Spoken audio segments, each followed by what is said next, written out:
আসসালামু আলাইকুম। আমি স্বাস্থ্য বিষয়ক পরামর্শ চ্যানেল থেকে বলছি। আজকের ভিডিওতে আমরা শিশুদের ছোটখাটো অসুখে জরুরি মুহূর্তে কিভাবে প্রাথমিক চিকিৎসা করা যায় সে বিষয়ে সহজভাবে আলোচনা করব।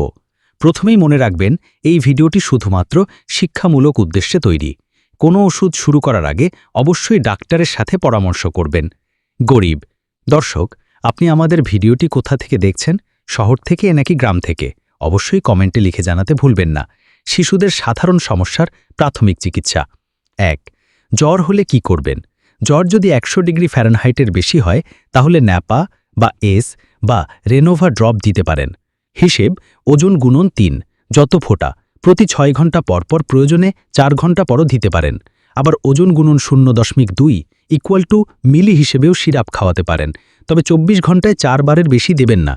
জ্বর যদি ১০২ ডিগ্রি ফ্যারেনহাইট ছাড়িয়ে যায় তবে সাপোসিটারি ব্যবহার করতে পারেন। ২. সর্দি বা ঠান্ডা হলে সিরাপ টোফেন বা ফেনাত দেওয়া যায়। বয়স ৬ মাস থেকে ৩ বছর হলে আধা চামচ দিনে ২ বার, ৩ বছর ঊর্ধ্বে হলে ১ চামচ দিনে ২ বার। ৩. নাক বন্ধ হলে নরসল, সোলো, নসিমস্ট ব্যবহার করতে পারেন। বয়স ০.২ বছর হলে ২ ফোঁটা করে ২ থেকে ৬ ঘন্টা পরপর দেওয়া যায়। রাইনেক্স, জাইলোকন, অক্সিনেক্স, আফরিন সর্বোচ্চ ৫ দিন ব্যবহার করা যাবে। ৪. কফযুক্ত কাশি হলে অ্যামব্রক্স, অ্যাম্বোলাইড বা বক্সল সিরাপ ব্যবহার করতে পারেন। ২ থেকে ৫ বছর আধা থেকে ১ চামচ দিনে ৩ বার। ৫ থেকে ১০ বছর ১ থেকে ১.৫ চামচ দিনে ৩ বার। ৫. শুকনো কাশি হলে ০.১২ মাস ০.৫ মিলি দিনে ৩ থেকে ৪ বার। ২ থেকে ৩ বছর ১ মিলি দিনে ৩ থেকে ৪ বার। ৩ থেকে ৬ বছর ১ চামচ দিনে ৩ বার। ৬ থেকে ১২ বছর ২ চামচ দিনে ৩ বার। ৬.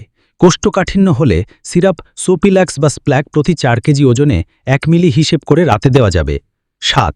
ডায়রিয়া হলে সিরাপ জিঙ্ক প্রতি ১০ কেজিতে ১ চামচ দিনে ২ বার, ১০ থেকে ১৪ দিন। ওআরএস: শিশুর যত কেজি তত চামচ ওআরএস মিশিয়ে প্রতিবার পাতলা পায়খানার পর অল্প অল্প করে খাওয়াতে হবে। ৮. অরুচি বা খাবারে আগ্রহ না থাকলে সিরাপ বিকোজিন 1 ব্যবহার করা যায়।